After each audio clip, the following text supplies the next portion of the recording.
duck butt, bobbing up and down, duck butt, turning that frown upside down, ponds and rivers and even lakes, duck butt to bring a smile to your face, duck butt, and day or night, duck butt, to make everything bright, whenever you're down and need to perk up, well, find you some water and duck butt.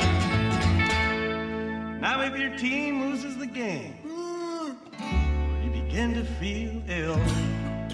You want to jump and shout, but somebody says, hey man, sit still. Hey man, sit still. Well, sometimes it just all seems so gray, and you start feeling bleak. Well, here's some advice. Go look at a duck. Yeah, but don't you go looking at its beak. Duck butt, bobbing up and down, duck butt, turning that frown upside down, ponds and rivers and even lakes, duck butt to bring a smile to your face, duck butt, and day or night, duck butt, to make everything bright, whenever you're down and need to perk up, yeah, find you some water and duck butt. Go, man,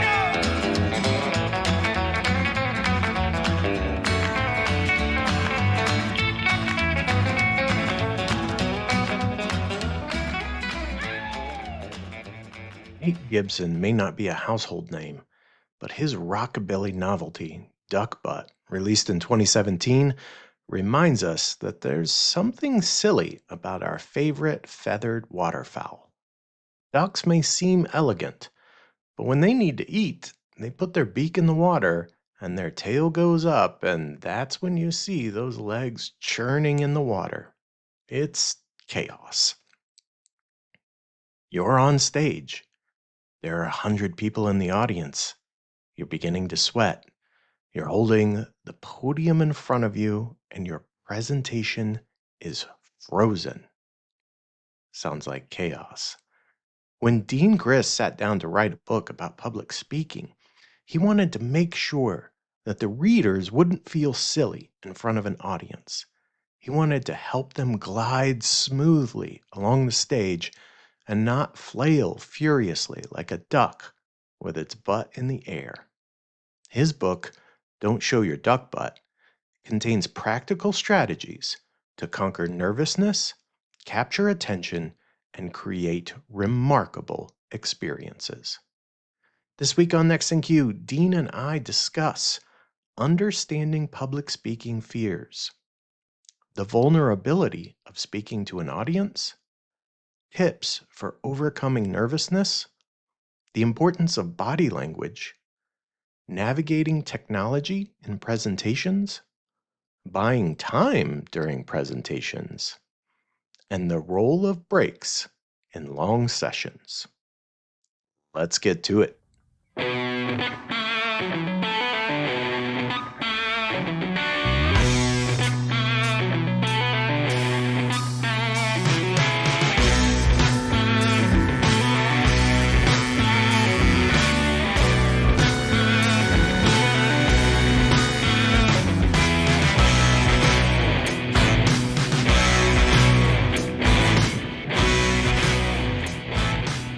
Dean Griess, welcome to the show. You are next in queue. How are you, my friend?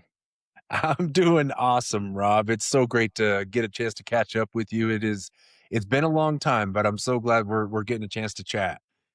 It has. For those that don't know you, you are a speaker, an author, a consultant, an L&D guru. I mentioned author. You are the author of a book that has just a great title.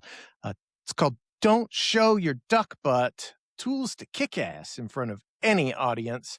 You're an ATD master trainer. You've worked at places like Edward Jones, Charles Schwab, Dish, Convergys.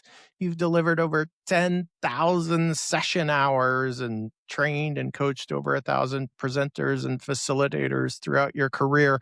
And the most famous is, it's me, right? Is it me? 100%. Totally.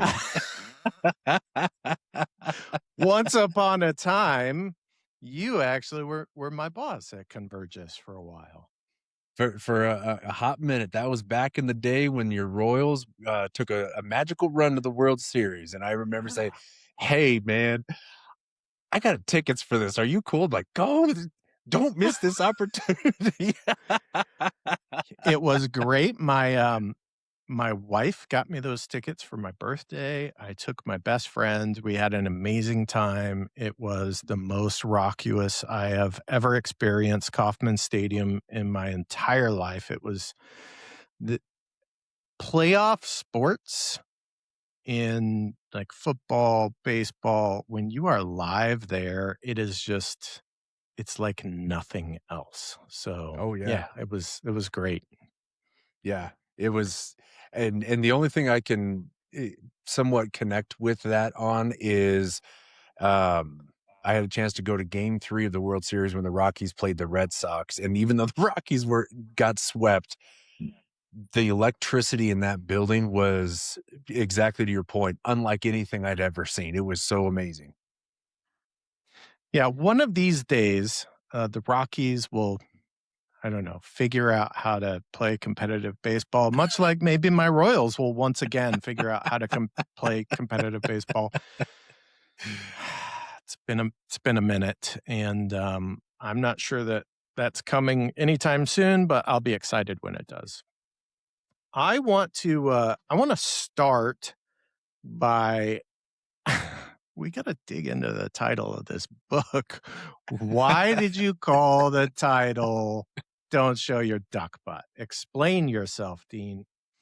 So it was I wrestled with this for a long time because when I finally got off the hook and said, yeah, I want to write a book, I struggled with the title, and I kept going back to this analogy that I'd used countless times throughout my career, with whether it was internally built trainer certification courses or any kind of presentation skills type of course. And it was around that concept that if you think of a duck when it's floating on the water, it's just calm. It's just smooth as silk. I mean, it's just like it's floating on glass. And it always reminded me of that's how we want to show up when we're in front of an audience, regardless of the size. That's how we want to show up. And yet, what we don't see is what's going on beneath the surface, the kicking, the churning, what is going on underneath the surface to make it look seamless and calm and just nice like glass. And so, but what usually tends to happen is once the duck drops its head below the water, whether it's to eat or nip at a fish, whatever the case is, what do we see? We see that duck butt. We see the churn. We see the kicking. We see the things that we don't want to see. And that translates well into whenever we're in front of an audience, that's what we want to avoid our audiences seeing. We want to come across as confident, just that smooth as silk gliding on glass, even though inside of our brains, regardless of what's going on, with projector dies, materials don't show up, somebody asks you a very difficult question, we don't want it to show like we've been shaken. And that's where we don't want to show our duck butt. And so I built this book very tactically driven to where what I have found throughout my career is any trainer or presenter, if they have the right tools, that equips them to not only mitigate the fear that comes with speaking in public, but it also equips them to create that great experience for their audiences. So that way, no matter what, they're constantly just that smooth gliding across the top of the water. So that's where it came from. And that's also the reason why I self-published it, because having a picture of a duck's rear end on the cover of a book and in big letters, duck butt on the cover, more than likely would not have made the short list for most publishing companies. Well, hey, here's what I know. I know it's 5 stars on Amazon right now. So for those of you that are interested, go get the book. You'll find a link and then rate it. But I want to kind of back up for a moment. Like, this is Sure. a practical guide, but Mhm. public speaking is scary to so many people. Number one, why is that? And number two, why should we lean into that fear and try to be good at public speaking? Like, what's the value that we can get out of that? Well, So I'll start with the first part of your question first. So it's a valuable tool that because and I'll use anyone that's in a leadership type of role, whether it's a frontline leader or all the way up to the executive level. Leaders especially find themselves in front of an audience at almost any given time throughout their role, whether it's in a one-on-one, whether it's a team meeting, whether it's addressing the entire company, they're in front of an audience no matter what. And so what this then does is this creates a level of confidence and buy-in into you as a leader. So the same thing applies or even translates into the training space, which Rob, I know you and I've had a multitude of conversations around, especially when we work together, that we want folks when we get in front of a class to feel confident in us, in our delivery, regardless of what it is that we're talking about. They have to buy into us. And so if we show up confidently and authentically, then that's kind of the first hurdle to overcome. To the latter part of your question around what drives some of that fear is, it's funny. I always joke around this old Jerry Seinfeld skit that he used to say that people would rather be in the casket versus giving the eulogy, because when people think about their biggest fears, public speaking is number one, death is number two, and that always just kind of blew my mind. Now granted, I understand that this is my profession and what I've chosen as a career. However, I'll give you a great example. Most of the time when people have this fear, it's usually stemming from they don't know how to do it. And I had this one lady in a class that I was doing where when she was in her seat and she was participating, very energetic, very participative.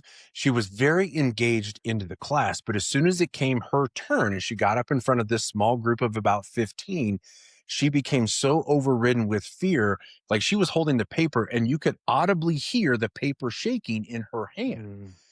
Over the course of the session, once she had a better understanding of how to do it, and in the feedback that she was getting was constructive in nature, you could see that fear start to diminish. And she would probably admit to this day that I'm still working on it, but just in that short window of time that we were together, her paper wasn't shaking as much because she had the tactics and the tools necessary that gave her that level of confidence of like, oh, if I feel myself starting to shake, I can just reach over and casually touch the table or the easel or whatever, just so that way it gives her an anchor point.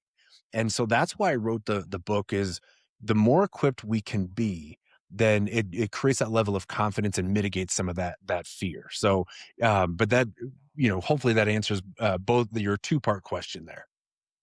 Yeah, it does. You brought up something that I think is fascinating that most of us don't think about. A lot of people will say, "Well, I'm very comfortable one-on-one. It's in a group setting that I get really nervous."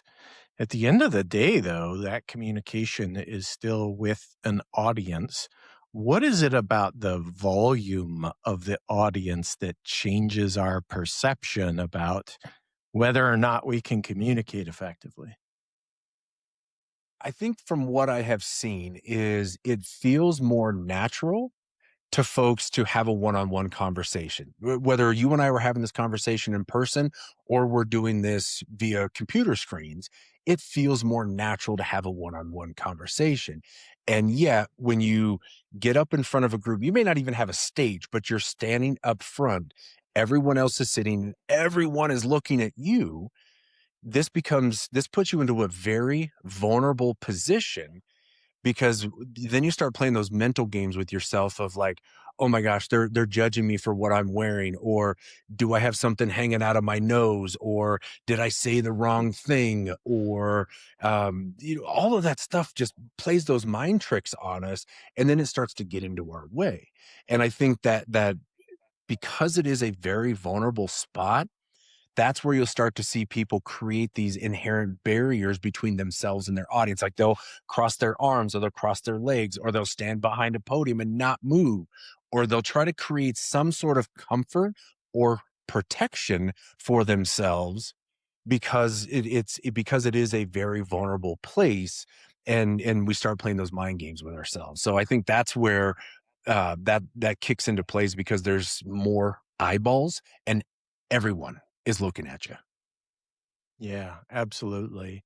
So let's start with maybe the biggest rookie mistake when it comes to public speaking, and what's the cheat code to overcome it? I know you just mentioned like the anchor point and kind of giving yourself something to steady, but what do you see as like the most common issue that you've got a trick for?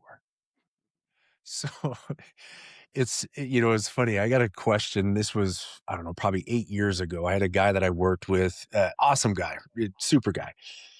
We were doing a kind of a public speaking type of session. And I kid you not. He came up to me at one point on break. He goes, hey, man. He said, what's like one or two things that you could tell me would make me great to where I would be as great as you in front of an audience? Cause and he was very complimentary. He's like, you're great in front of an audience. And I'm not trying to, say how awesome I am, but that's what he said. I said, okay. But that's a very difficult question because, Rob, as you know, there's a lot that goes into that very confident delivery. So when I get questions like that, where I tend to anchor to is start with two things: smile and breathing.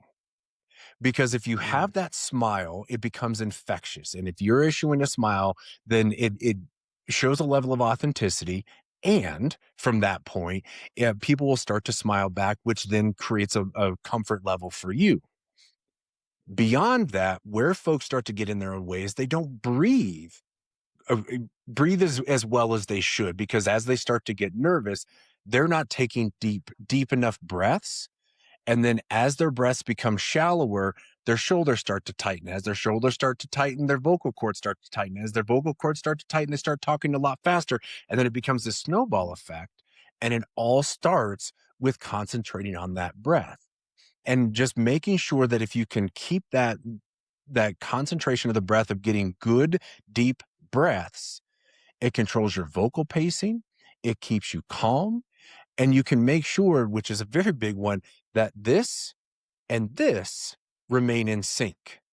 Because as this starts moving faster, it becomes out of sync with this, and you're talking super fast. And next thing you know, you hit this pause button in your brain, like, holy crap, what did I just say?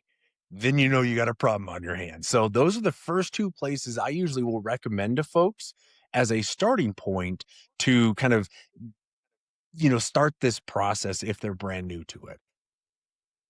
Yeah, I love that. And two things strike me about that.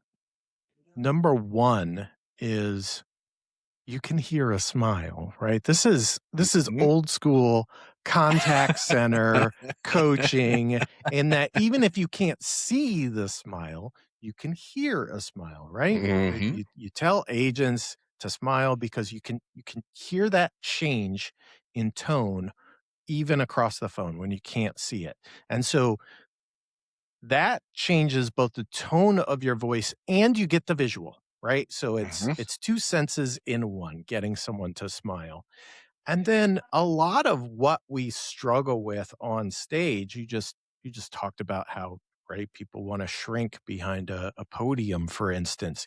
It's all about the body language, and that body language starts with just being able to keep a nice, even, steady breath and pace about yourself, and to not tense up and get all Mhm. oogly moogly on yourself. And those things are outward facing, right? So it's both a for me to keep me relaxed and engaged and keep my mind, but it also, the audience gets all of that as well. So it's a Mhm. two-way thing going on there.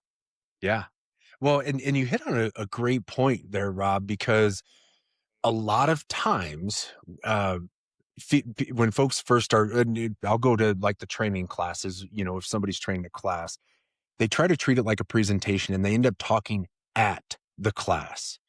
Where, exactly to your point, if you get that mental shift of, this is a conversation we are having as a group, that completely changes the dynamics of how you're interacting, because you're treating it like a conversation versus I'm standing up, you're sitting down, you will listen to every word that I have to say because I'm the one that's standing up and I'm standing below the PowerPoint. I'm the expert. And yet, think about the level of engagement if you treat it truly like a conversation. Yeah, absolutely. I think one of the hardest lessons to learn, and I had to learn it myself as a young facilitator, was to ask questions. It's two-part. Ask questions of the people in your audience or the Hmm. classroom that you're in or whatever that group is, and then shut the hell up. Because my bad habit was I'd ask a question, I'd give it half a beat, and then I'd answer my own question like an idiot, um, because I knew the answer. But that's not. I'm not trying to teach me. I'm trying to get these Hmm. people in front of me to learn or to connect or to gain some understanding about something. And so, being able to just tell yourself to shut up sometimes, it seems scary, the silence, Hmm. but it's a big deal when it comes to facilitating, isn't it? Oh, wholeheartedly agree. And it's funny. I actually will tell folks that if you want a good test to know how comfortable you are in front of an audience without all this nervous energy percolating to the surface, is if you can stand in front of an audience with your arms comfortably by your side and stand there in silence, even for a few seconds, and you're okay in that space, then you know you've jumped over the biggest obstacle of nervous energy that starts to surface in a variety of different ways. But exactly to your point, when you ask a question, that silence is one of the most nerve-wracking things for facilitators. And exactly, you mentioned most new facilitators get so uncomfortable with, and they forget that when I ask a question, I have to give people an opportunity to think about what it is I just asked them before before they actually respond. They're not going to have the answer immediately, and you have to be able to be comfortable in that space. So I 100% agree with you. Yeah, it is. And it's look, if you're a young facilitator out there, and by young, I mean you're new to facilitating. I don't care how old you are. You could be 80 years old and just facilitating for the first time, and you're still a young facilitator. That, for me, was a huge aha moment when I realized, oh, they don't know the answer right off the top of their head like I do because I knew this question was coming. I'm the one asking it. I need to give them time to think about this. And that time is different. And the more the people you have in the audience, probably the longer you're going to have to give them to get somebody to raise their hand or to actually say something, because not only is the I'm in front of everyone, all eyes on me, I'm kind of feeling nervous about this. But then when I engage the audience, particularly for the first few times, they're experiencing that same dynamic in a group, and that they're afraid to like pipe up to say something because of that fear of I don't want to be wrong or I don't want to say the wrong thing or what have you. Totally. Yeah. There was a guy, quick little aside story, but he was always told when he went through a certification course that I had, this was years ago, it was up in Kingston, Ontario. And this guy said, well, I was always told when I ask a question, I have to count to seven. Okay, that's a good, decent baseline. Not, and that time counting is different. However, what this guy would do is to make sure that he hit 7 seconds is he would count on his hand 7 seconds. Now he took this a step further, not only counted on his hand, but he did it with his hand in his pocket. So now this guy's counting on his hands, and just that, put that image in your brain. If you're sitting in a class and this guy asks a question and you're watching this nonsense go on in his pocket, you're no longer thinking about his question. You're trying to figure out what is going on in that pocket right now. So if that has been the advice that you've ever been provided of count to like seven or count to five or whatever, please don't use your fingers and don't do it in your pocket. Yes. Please don't do that. It's disturbing. So let's talk about physical movement, because that's a great example of a physical movement not to demonstrate in front of a large group of people. But tell me, Dean, what should I be doing with my what do I do with these things in particular? And for those of you just listening, I've got my hands just kind of wildly shaking around. What do I do with my hands? So when it comes to movement in general, what I was taught years ago was, if you're going to move with purpose. And this could be your physical movement from one side of the room or the other. The same thing also applies with these things. It's like that whole Ricky Bobby thing at the very beginning. I don't know what to do with my hands, so they're going to float up in front of my face and it looks weird and awkward. That if you're going to utilize your hands, it needs to have a specific purpose. You see this a lot where you'll have facilitators, because it creates a great visual connection to what it is that they're trying to see. And a lot of times, if somebody, like if I'm doing a session, like at ATD last year, I was doing a session. I said, okay, everybody, I want you to do me a favor. I'm going to tell you a word. And then when you hear this word, give me the hand gesture that you feel best visually articulates this word. And, like I'll do holistic as an example. And you see a lot of people take their hands and kind of create a sphere type of shape with their hands. And I think that is the point, exactly to your question, that you can use them as a visual enhancement to your message. However, when folks start to dance in that Ricky Bobby space and they don't know where to put their hands, you see this like awkward movement, or that nervous energy starts to escape through their hands, and they'll just take their hands and rotate it around their wrist, or they'll have like a nervous twitch where they're, cracking their knuckles or flexing their hand of some kind. And it has nothing to do with what it is that they're doing. It's going off on the side thinking, oh, nobody's going to pay attention to my hand, when now that's the only thing that they're paying attention to. And I think the other great thing about the hands especially is it's a great trust builder. And one of the, examples that I usually lean on is, if your hands are visible, then folks are more innately to trust you because they can physically see your hands, or visually see your hands. Because think about this for just a second. Like if you're walking down, a downtown street in the location or whatever, somebody approaches you and their hands are behind their back and they just say, "Excuse me." Your first instinct is to kind of lean back and say, "Oh, wait a minute. I can't see this dude's hands. I don't know if he's going to, knock me over the head or what he's going to do. I don't know what." So that fight or flight mechanism, really starts, kicking off in your brain. Same thing applies when we're in front of a group. And this can even go from a virtual standpoint. You've seen me do it as we've been talking. My hands are kind of flailing off to the side periodically. So you can still build trust by having your hands somewhat visible when you're actually in the virtual space. And from a virtual standpoint, I'll give you another example. Is one of the best virtual facilitators I'd ever seen. He was so attuned on making sure his hands were visible that he would take his elbows and he would plant them on his ribs while he was training a class, because then he didn't run the risk of his hands being on the desk, holding the mouse, typing on a keyboard. This forced him to where he could use his hands. And even in that small window of the virtual Zoom or Teams or whatever, his hands could still be visible, because he understood the level of authenticity that came from using your hands naturally, and that trust mechanism was now engaged with his participants, even in the virtual space.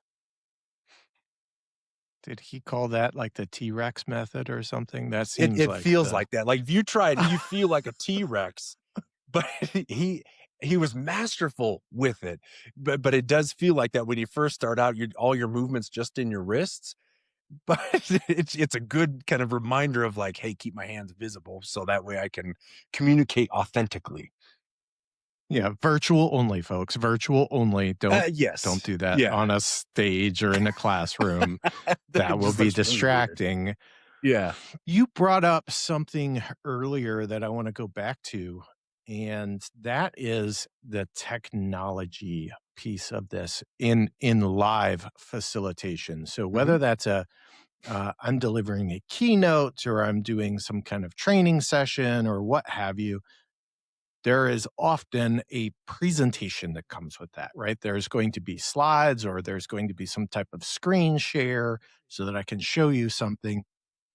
And technology is, well, it's technology. It's unpredictable sometimes. We think we've got it down and then all of a sudden we don't. We may even be, in a hotel ballroom somewhere where we've never been before and we're using other people's equipment. And so we're reliant on like a whole AV team to get us up and running.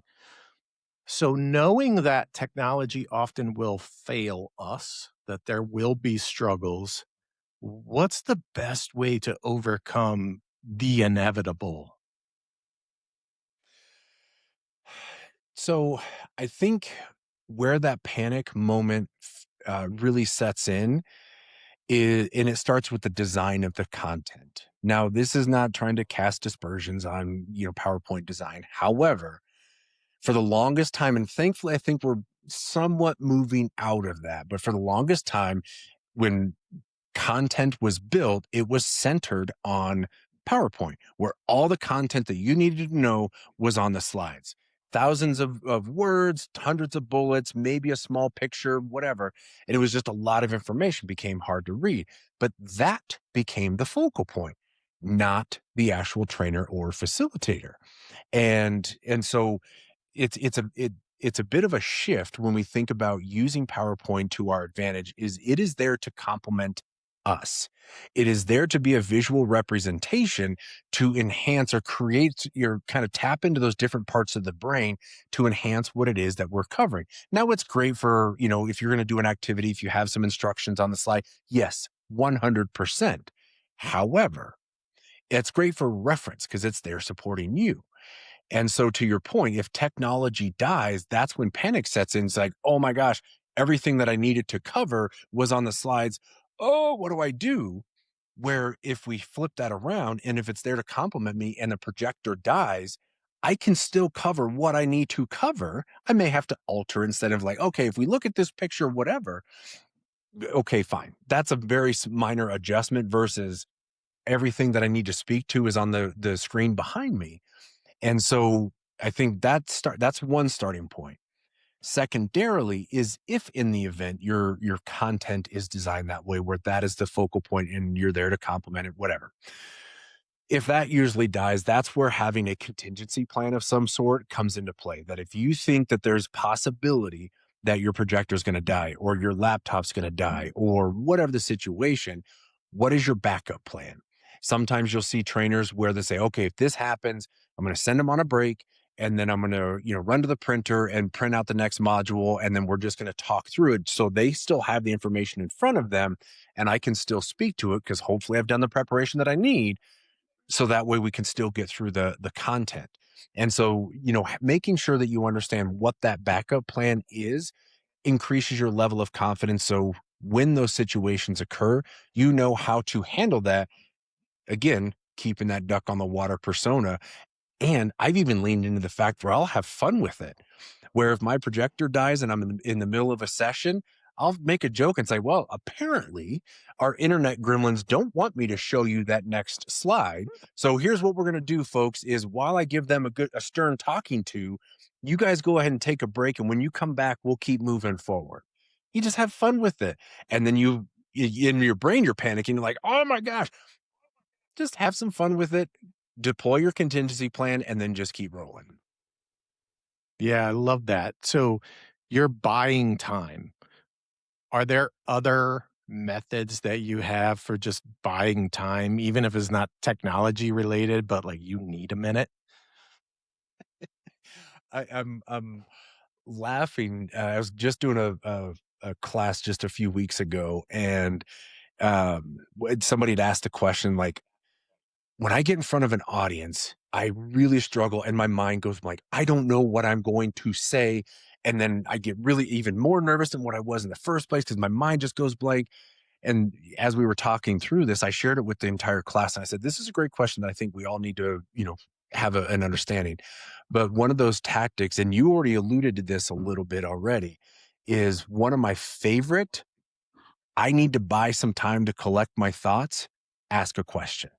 It's a beautiful cheat Mhm. code because if your mind goes blank or you lose your place in your notes or whatever, sometimes your brain just completely evaporates and you're just like, holy smokes, where, I don't know what I'm supposed to say next. Ask a question. And it could be something as simple as, hey, all right, team, real quick. I know we've covered a lot, but let me just pause real quick. And what are some questions that are coming to mind for all of you? Or I might ask and say, okay, based off of what we've covered thus far, what's been standing out to you so far? And now, like we just talked about, 1, 2, you count that time living in that silence. That silence is buying you time to think about what it is you're going to say next. The other cool advantage is as they start to articulate, what are questions that are standing out? What are some things that have resonated with them thus far? You're now getting a direct pipeline into where their head's at and what's most important to them because now they're giving you that direct feedback. And in some cases, depending on your content, you may now know, okay, let's lean heavy into this because 5 people said this particular topic resonated or this was very applicable to their job. Now you know, okay, I need to spend more time on this later on and I'll shorten up this other module. So you'll have that script going into your brain. But questions are one of the best ways that I have found to buy myself some time to know where do we go next? What am I supposed to say? Or whatever the situation might be.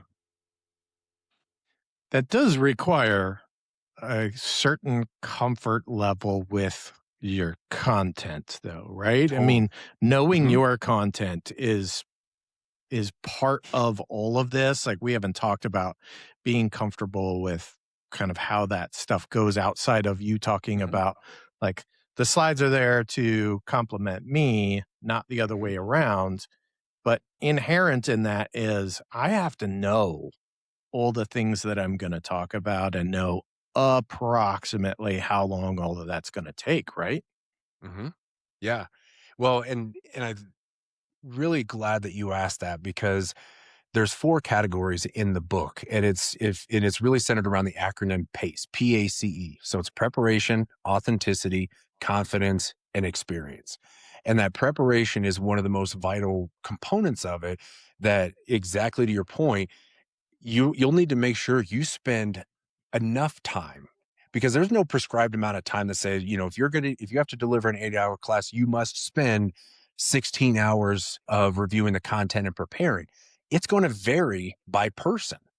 But knowing what it is that you need to do to become prepared puts you into a position of strength, exactly to your question, Rob, that now you know your content, you know how things are going to flow, you know what activities are forthcoming, you know what are the important topics that need to be covered consistently or are vital to the success of the session, that you know for a fact that what that is.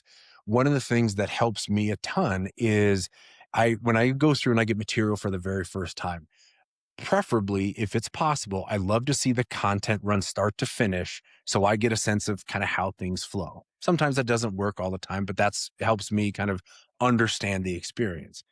The second thing that I'll do, and sometimes it's at the same time that I'm observing the sessions, is I only focus on 4 key highlighters. And each highlighter has a specific purpose. So blue is a key talking point. Green is an activity. Yellow might be a transition or a media element, if you will. And then pink is do not skip this point. This is super important to the success of the program. Now, what I have done is I now have a better understanding of the content. And if I'm in front of the group and I'm holding my notes in my hand, I have a great visual connection of, okay, we're on this page. Okay, got to make sure to hit this. Oh, I got to tee this activity up or whatever. And I'm not forcing myself to sit in front of the group and read from the sheet, which is awkward. I now can quickly glance. Okay, important point. Make sure I weave this in. And it makes it more of a streamlined experience. So that preparation and knowing the content is vital to being able to deploy those points or those cheat codes of questions. Yeah, I love that. You just brought up something that I had planned to ask you about, and so now I think is a good time, and that's like notes. I think a lot of people have this impression that notes are unprofessional or you're not prepared, you're not ready to do this without them. Tell me about your feelings on notes.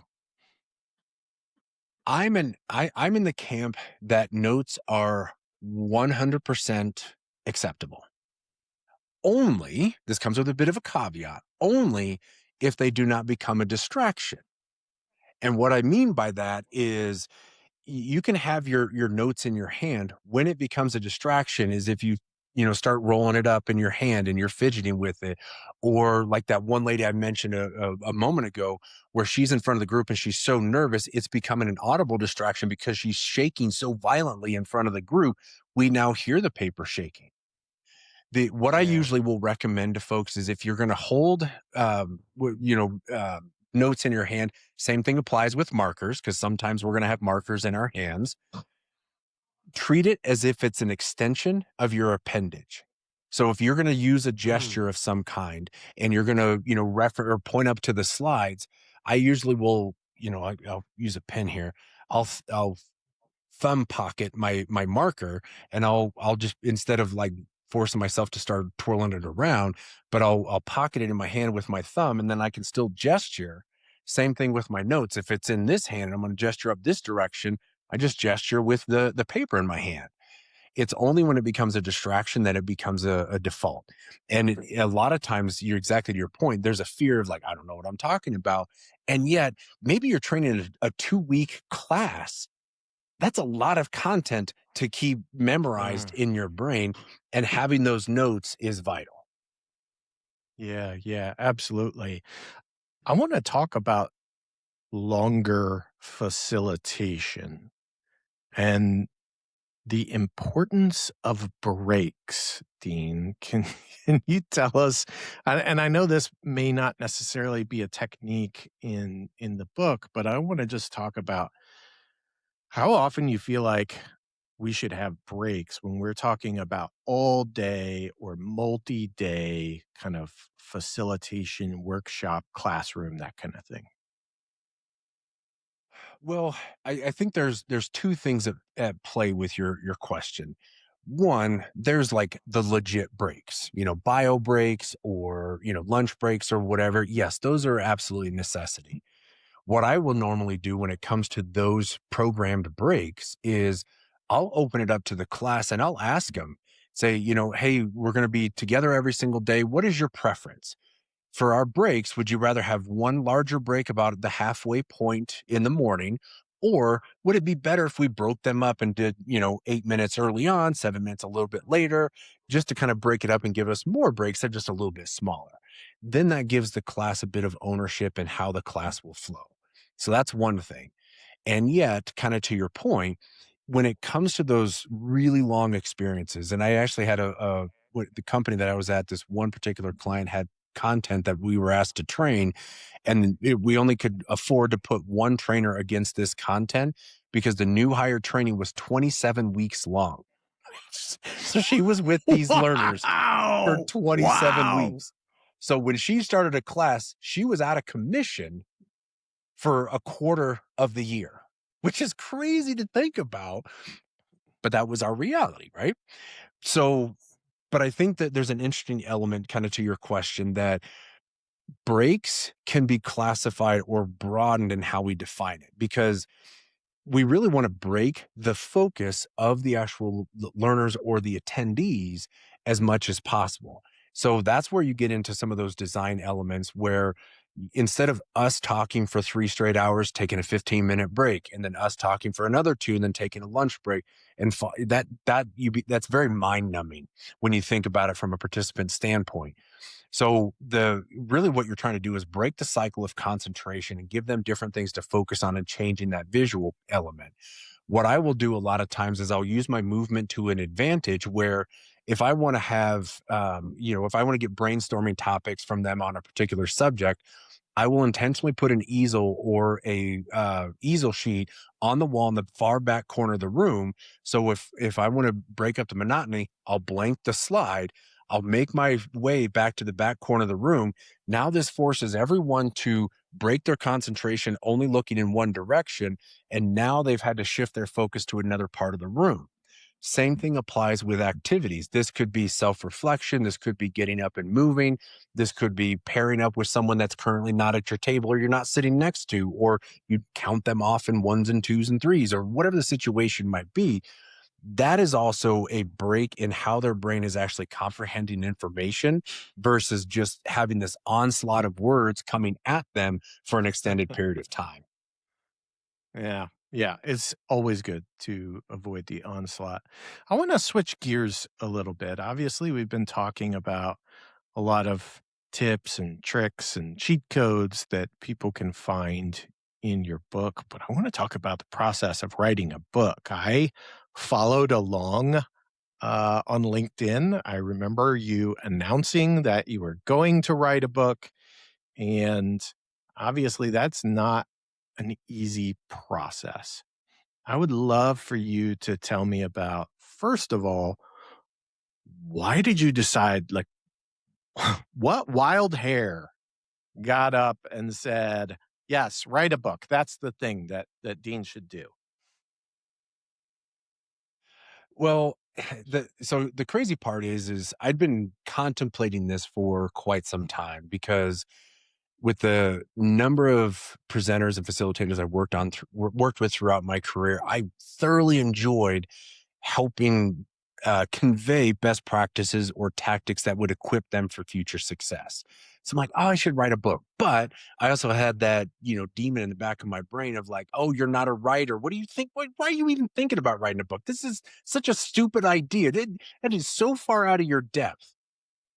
But what the tipping point for me is I was at a company was being sold. I ended up getting laid off and I was furloughed for 90 days, which means I only had one more paycheck coming in. And having two young boys, dual income family, this was a disaster feeling. And that was like, I don't want to be in this position again. So I was like, this is the kick in the pants that I need. It's like, okay, it's time to write. And so when I started this, I'm like, I got to try to figure out how do I get everything that I know, or as much as I have from here onto a sheet of paper. So what I ended up doing over a few months is if I had an idea or I recalled something, I'd pull up my outline and I'd throw it in there. And so I got way overdone with the outline. I think when it was all said and done, my outline, I think, was 87 pages. I mean, it was obscene how long this outline was. But I think that also helped me in the acceleration of writing the first draft because our friend Cassie, when I had mentioned it to her, she's like, oh, you have to read this book. It's like How to Write a Must Read. I'm like, oh, I'll take whatever I can get because I don't know what I'm doing. So I read this book, and in this book, they say, treat it like a math problem. Know when you want to have your first draft done, and then reverse engineer backwards on, okay, if this is when you want to have it done, how many days can you commit every single day to write? So, and then taking out, like, if you're going to take a vacation or if you're not going to write on weekends or Wednesdays are my protected time. I don't know, do you do anything on Wednesdays? Add in that time. That will then give you an amount of time that you need to know how much focus time should you commit to those writing days to actually just writing. So I did that.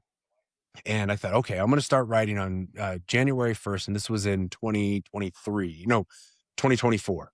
And I said, I want to have my first draft done by Thanksgiving. I don't know what I'm doing. I don't know how long this takes, but Thanksgiving seems like a good time. So I went through and I started and I committed. And for the first month, I was like, I got to try this out. So 7 days a week, I got up at 4 a.m. and I would take my dogs for a walk. And then I'd come home and I wanted to make sure that I was able to write before anybody else in my household was awake. And so I'd set a timer for 20 minutes and I called it my writing timer. I'd hit start and I'd just start writing. Now, because my outline was also 87 pages, I got to cheat and just copy and paste a lot, which was helpful. However, I got so crazy with this out of the gate. I think I had my first draft done in 6 weeks versus Thanksgiving when I started in January. So you kind of dive in and you just start pounding it out and like, oh my gosh, I'm making progress. Oh, keep going. And so even though I started out with a long time frame or time horizon to complete this. That's what got me to the point to get that first draft done, get it out the door, because it made it feel more digestible from a starting point before, because that's always one of the hardest things that I found is just starting. And once I started, Yeah. I just kind of rode that momentum wave to go from there. It seems like a lot of things in that I need to commit to it. I need to make time to it, and I need to make it a thing that I just do every day, right? Whether it's working out or any other habit that you want to build. It sounds like you built a habit, and then from there, things just accelerated. Yeah, completely. And it's funny, I actually talk about preparation habits in the book especially. But I think and I kind of reflected back on that habit of writing it, which is also why I included it in the book, because those habits can be a make or break opportunity when you think about what it is that you're trying to do. And exactly, you called this out, like you saw me, announce this on LinkedIn, and as soon as I hit post, I'm like, well, the genie's out of the bottle. There's no putting that sucker back in. So now I'm committed to it. So that also held my feet to the fire. It's like, I don't want to look foolish and just say, I'm going to write a book. And people are like, hey, where's your book? 3 years later, like, well, something happened. I'm like, okay, it is now into the universe. Now I got to make sure to follow through with this. There's a lot to be said for positive peer pressure and for all of the ills of social media that I'm sure we recognize and see in our daily lives. Being able to be held accountable by your peers because you've said, "Hey, I'm gonna do this big, fat, audacious thing," whether it's like, "Hey, I'm gonna run a marathon by the end of the year, or I'm gonna write a book by the end of the year, or I'm gonna start a podcast," or whatever. Mhm. Like, those things, when you put them out there, it's it's like this extra level of commitment because at the end of the day, none of us wanna have that out there and then constantly get that barrage. So I'm glad you did that. And it always kept in my mind that I knew, hey, Dean's writing a book. And when that book comes to fruition, we are going to have to chat. And it's a shame, and I take full responsibility for this, that we haven't had a chance to really chat. It has been over a decade or roughly a decade since we really talked regularly.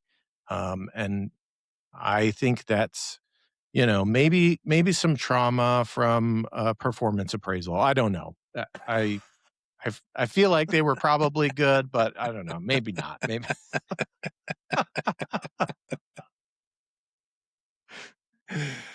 Look, Dean, if people want to get a copy of this Mhm. book, Yep. how would they best go about doing that? So there, folks can go to my website. It's just deangriess.com.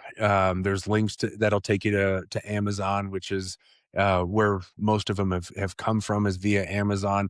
I actually noticed about a month ago, I've actually graced the website for Barnes and Nobles. Hooray, huzzah. I haven't seen it in the store yet, but maybe soon Yeah. enough.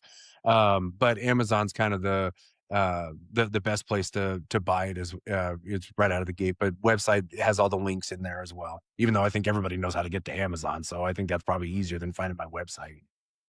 I think so. I think so. I also know some people would prefer not to go to Amazon if they have the choice. So This I is always true. ask to make Yep. sure that whatever's preferable to you, that's where we'll point people. So if you have not already done so, click on the link in the show notes to connect with Dean, and shout out to our mutual friend, Cassie Labori, who you mentioned earlier, one of my earliest guests on the show, multiple appearances on this show. And thank you, Dean, for taking the time to chat with me today. This has been a lot of fun. Oh, 100%, Rob. And trust me, I already told my boys, I said, hey, I'm going to be on a podcast. Like, oh my gosh, are you going to play it for us? Are you going to record it? And I said, we'll have it available. And I said, and guess what?